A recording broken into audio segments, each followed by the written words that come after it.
Guys, iOS 15 is here.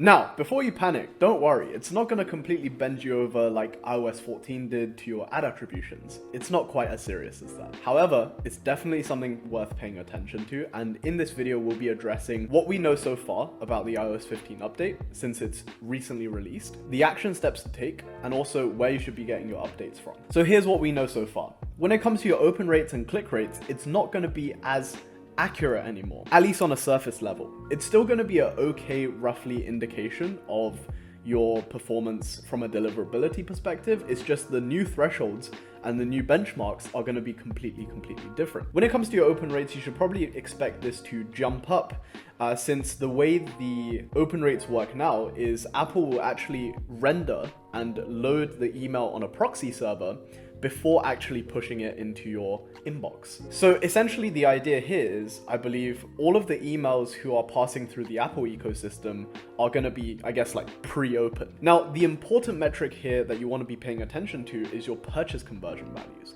right?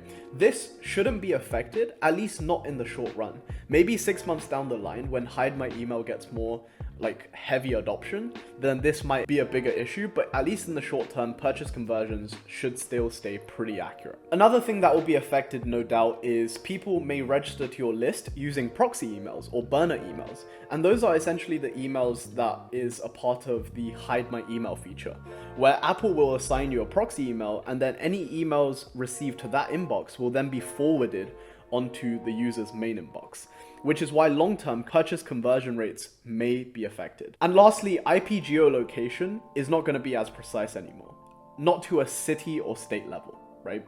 So essentially, you'll still be able to identify where your traffic is going to come from a country perspective, but just on the city and state level, it's going to be slightly more blurred. Now, when it comes to the action steps and the best ways to prepare your account, some of the action steps that I'm helping my clients take include enabling double opt-in on any of the ways to kind of join the list. So that would be pop-up forms, footer forms, landing pages, lead magnets, you name it, right?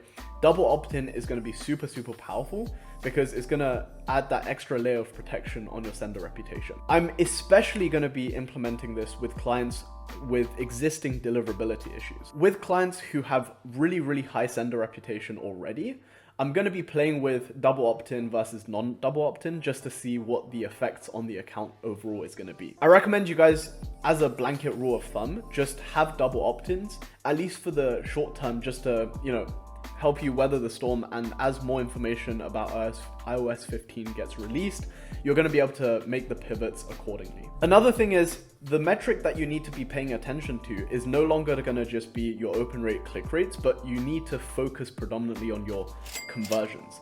So purchase conversions are going to be the most accurate metric going forward into this change. That will allow you to alter your segments accordingly. Another thing is, when it comes to engage segments, sunset segments, or any kind of like list cleaning, pretty much any segments based around open rate, click rate, and just kind of email engagement rates, you'll need to pivot towards having less reliance on that. So a better metric would be web activity. So that would be your active on sites, that would be your product views, that would be started checkouts, things along those lines. Another feature of many ESPs, which is A/B split testing, will become less accurate and less precise. So to mitigate this, you'll need to have a longer testing window and a bigger sample size. This is going to be less relevant to accounts with, let's say, less than 10,000 contacts. But let's say if you're a large account with hundreds of thousands of contacts, then definitely A/B split testing is still going to be very much relevant for you guys. Now, in terms of the best places to get updates, personally, I like to look at information released by email service providers themselves, such as Klaviyo, OmniSend, MailChimp, Privy, etc., rather than just going onto YouTube and looking at what the latest influencer has to say. It's kind of ironic because, I'm making a video about iOS 15. You're not an intellectual. You're a fake and a fraud.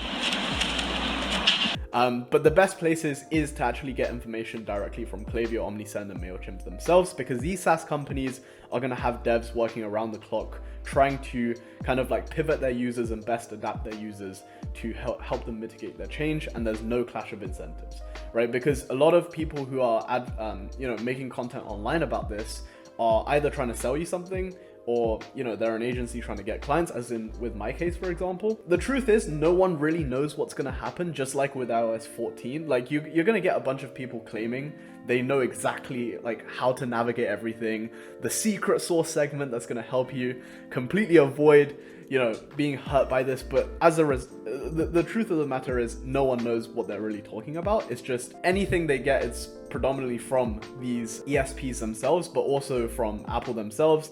And any interpretation and reading in between the lines has like inaccuracies.